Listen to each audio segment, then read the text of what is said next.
এই জুলাই সনদ স্বাক্ষর অনুষ্ঠানে সারা জাতি এটা বড় রকমের উৎসবের মধ্যে আমরা শরীক হব, সবাই স্বাক্ষর করব এবং যেই কলমে স্বাক্ষর করলাম সেই কলমগুলো যাতে করে রক্ষিত হবে। জাতীয় ঐকমত্য কমিশন দীর্ঘ প্রচেষ্টায় আপনাদের সবাইকে একত্র করে যে একটা জায়গায় এসছে, জুলাই সনদ স্বাক্ষর হবে, হয়তো অনুষ্ঠানে আপনাদেরকে আন্তরিকভাবে ধন্যবাদ দেওয়ার সুযোগ হতো, কিন্তু আমি বলছি সেটা তো আনুষ্ঠানিকতা। আমি একান্তভাবে ধন্যবাদ দিতে চাই, ব্যক্তিগতভাবে ধন্যবাদ দিতে চাই, আমার এর মধ্যে রাখবে তোমরা। কাজে আমার এই ধন্যবাদ দেওয়াটা এটা আমার অবশ্য করণীয় মনে করেই আজকে আপনাদের সামনে এসেছি।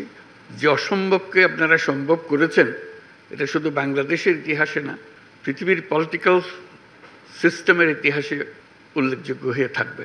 যে প্রক্রিয়ার মাধ্যমে, যে বন্ধুত্বপূর্ণ পরিবেশে কঠিন কঠিন বিষয়গুলো আপনারা আলোচনা করেছেন এবং সমাধানে এসছেন, যে ছেড়ে যান নাই কারো কোনো বক্তব্য যে ভয় পেয়েছি আমি চলে গেছি, এটা আলাপ করব না, বেশি আলাপ হয়ে গেছে, ওরকম না। নিজেরা সবাই আন্তরিকভাবে চেষ্টা করেছেন যে একটা ঐক্যমতে পৌঁছতে আপনারা পেরেছেন, যে কারণে আজকে জুলাই সনদ রচনা হয়েছে। সেই জন্য আমি একা নই, জাতির সবাই অভিভূত হয়েছে যে এই অসাধ্য সাধন। কেউ চিন্তা করে না যে শেষ পর্যন্ত এটা হবে, কোথায় কোন দিকে গড়িয়ে যাচ্ছে কেউ বুঝতে পারছিল না, এটা কি শেষ হবে কি না। বলবে শেষ পর্যন্ত দেখা যাবে একজন এক দিকে চলে গেছে। আজকে যে পয়েন্টে এসছি সেটা একটা অবিশ্বাস্য কাণ্ড, যে মানুষ চিরদিন স্মরণ করবে। আমি ব্যক্তিগতভাবে বাংলাদেশের একজন নাগরিক হিসেবে গর্ববোধ করছি যে এরকম একটা কাজ বাংলাদেশে সম্ভব হয়েছে, এবং আমি ব্যক্তি হিসেবে গর্ববোধ করছি যে কাজের সঙ্গে আমি শরিক ছিলাম, অংশীদার ছিলাম।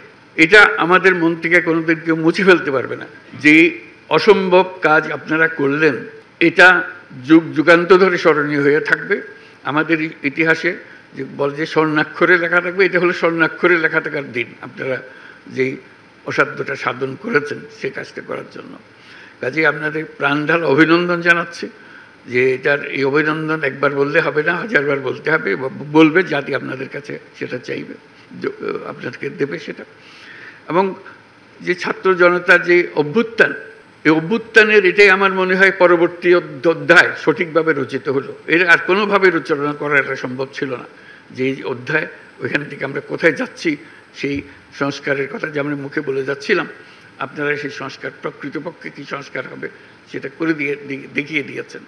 কাজে আমরা এই জুলাই সনদ স্বাক্ষর অনুষ্ঠানে সারা জাতি এটা বড় রকমের উৎসবের মধ্যে আমরা শরীক হব, সবাই স্বাক্ষর করব এবং যেই কলমে স্বাক্ষর করলাম সেই কলমগুলো যাতে করে রক্ষিত হবে।